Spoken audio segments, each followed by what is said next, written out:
Giant गन्ने, sugarcane lorry वाला विशाल गन्ने। शेषाचलम के जंगलों में थोड़े गांव में लोग खेती बाड़ी करते हुए जीते थे। वो लोग वहां पर ज्यादातर गन्ने की फसल उगाते थे।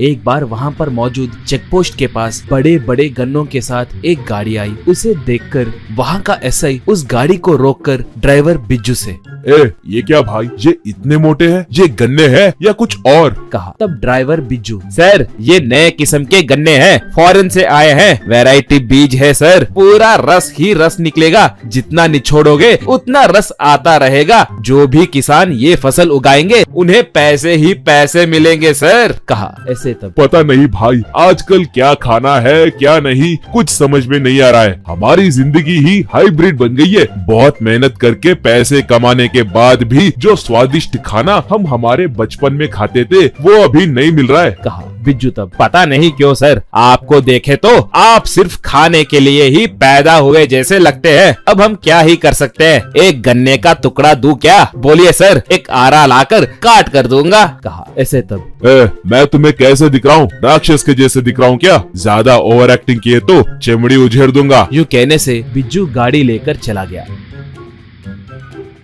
एक बार जंगल में काम ढूंढने के लिए गन्ने के खेत में मौजूद सिप्पी के पास राजेंद्र और भीम नाम के दो लोग आकर उससे काम पूछे। तब सिप्पी उन दोनों को देखकर, आप दोनों को देखे तो हट्टे कट्टे सांड के जैसे दिख रहे हो। एक एक को एक दिन के 500 रुपए दूंगा, ठीक है? मगर तुम्हारा काम यहाँ पर नहीं, एक बड़ी राज की बात है। कहकर उन्हें जंगल के अंदर ले गया।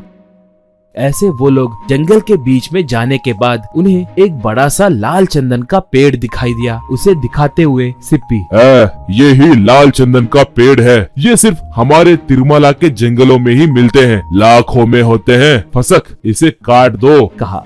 बस राजेंद्र और भीम वहाँ पर मौजूद उस पेड़ को काट दिए।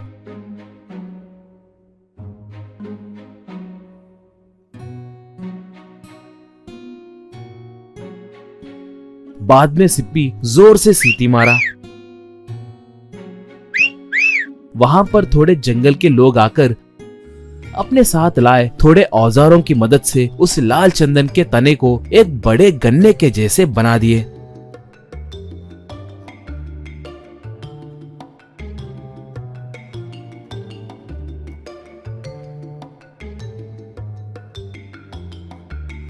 ये देखकर राजेंद्र, अबा भाई क्या मस्त पैकिंग की है भाई। जंगल में बहुत जगह पतले गन्ने मिलते हैं मगर इतने मोटे गन्ने नहीं उगते। इन्हें देखे तो पुलिस वाले नहीं पकड़ेंगे क्या? कहा। सिप्पी तब, क्या पुलिस?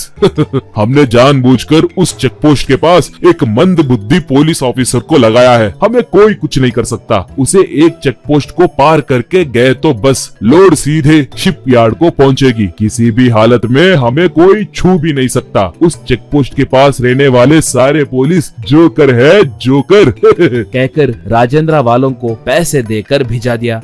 थोड़ी देर के बाद बिज्जू उस जायंट शुगरकेन लोड को लेकर जंगल से निकला।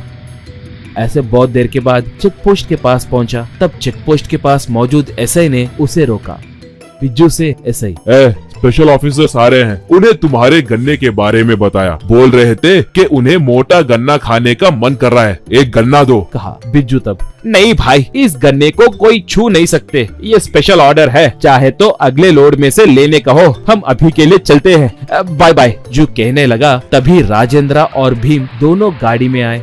बिज्जू उन्हें देखकर दंग हो गया। तब ऐसे से राजेंद्र, क्यों भाई, सुनना है कि तुम डम्मी पुलिस हो? बोल रहे थे कि ये लोग जानबूझकर तुम्हें इस चेकपोस्ट के पास काम पे रखे। बेचारे ये लोग तुम्हारे भोलेपन का फायदा उठाते हुए लाल चंदन को गन्ने कहकर कैसे स्मगलिंग कर रहे हैं देखो। कहकर उन तनों को काट कर बाहर खींचने से लाल चंदन के लकड़ियां दिखने लगे।